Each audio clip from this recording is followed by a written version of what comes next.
It was not the result of a sudden upheaval. It was the result of a long process. 1707 में एक act sign हुआ Scotland और England के दरमियान, जिस एक्ट का नाम था act of union 1707।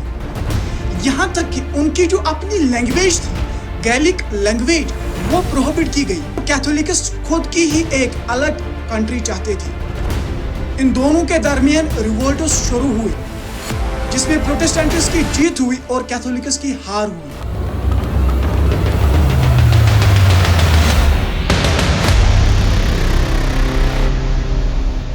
18th century तक ब्रिटिश जैसा कोई नेशन ही नहीं था। यह एक छोटा सा आइलैंड था जिसका नाम था आइल ऑफ मैन। इतना छोटा कि श्रीलंका से भी छोटा। इस आइलैंड पे 4 ग्रुप्स रहते थे, इंग्लिश, वेलिश, स्कॉटिश और आयरिश। इन सभी ग्रुप्स का अपना अपना कल्चर और अपना अपना पॉलिटिकल ट्रेडिशन था, लेकिन इन सब में सबसे ज्यादा पावरफुल ग्रुप था वो है इंग्लिश ग्रुप, क्योंकि उसके पास अच्छी वेल्थ और पावर था।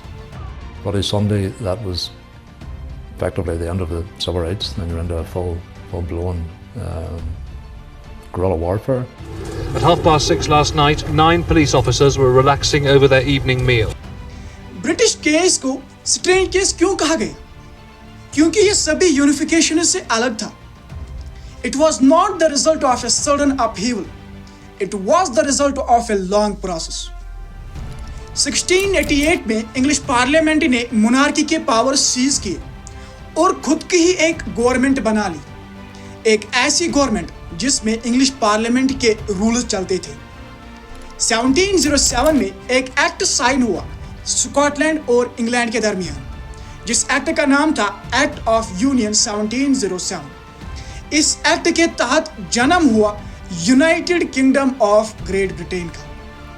लेकिन स्कॉटलैंड को डोमिनेट किया यूनाइटेड किंगडम ने, क्योंकि इंग्लिश पार्लियामेंट में मेजॉरिटी मेंबर्स इंग्लिश मेंबर्स ही थे। इंग्लिश मेंबर्स ही थे मेजॉरिटी में, जिसकी वजह से स्कॉटलैंड को सप्रेस किया गया, उनकी राइट्स छीन ली गई। यहाँ तक कि उनकी जो अपनी लैंग्वेज थी, गैलिक लैंग्वेज, वो प्रोहिबिट की गई। उनका जो अपना नेशनल ड्रेस था वो भी प्रोहिबिट किया गया। ये थी कहानी स्कॉटलैंड और इंग्लैंड की। अभी यूनिफिकेशन खत्म नहीं होती, अब आती है कहानी आयरलैंड और इंग्लैंड की। इससे पहले एक कॉन्सेप्ट आता है प्रोटेस्टेंट्स और कैथोलिक्स का। अगर हम बात करें क्रिश्चियन रिलीजन की, वो डिवाइड होता है 2 ग्रुप्स में, प्रोटेस्टेंट्स और कैथोलिक्स में। आयरलैंड भी एक ऐसी ही कंट्री थी जो डिवाइड हुई थी 2 ग्रुप्स में, प्रोटेस्टेंट्स और कैथोलिक्स। कैथोलिक्स मेजॉरिटी में थे और प्रोटेस्टेंट्स माइनॉरिटी में थे।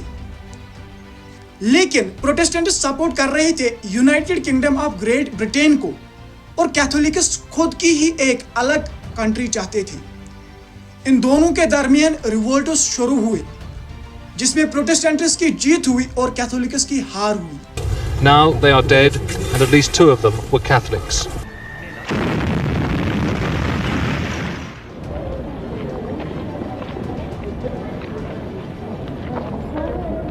Because of the Loyalist campaign, which was massive and assisted by the British government, there was retaliatory action taken, and in those situations, some civilians were killed.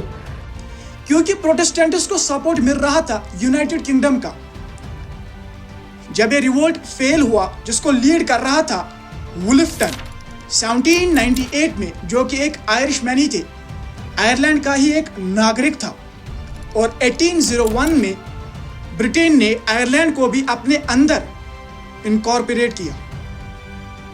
यह थी कहानी Ireland और England की, और finally जन्म हुआ एक नए नेशन का, जिसको हम आज बोलते हैं ब्रिटिश नेशन।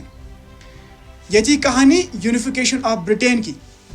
यूनिफिकेशन के बाद ब्रिटेन ने अपना नेशनल फ्लैग बनाया, जिसका नाम था द यूनियन जैक। उन्होंने अपना नेशनल एंथम बनाया, जिसका नाम था God save our noble king. English language को प्रमोट किया गया, और जो पुराने नेशंस थे स्कॉटलैंड, आयरलैंड, वो सब ऑर्डिनेट की तरह सर्वाइव कर रहे थे। यह थी कहानी ब्रिटेन यूनिफिकेशन की, मिलते हैं अगले वीडियो में। Thank you.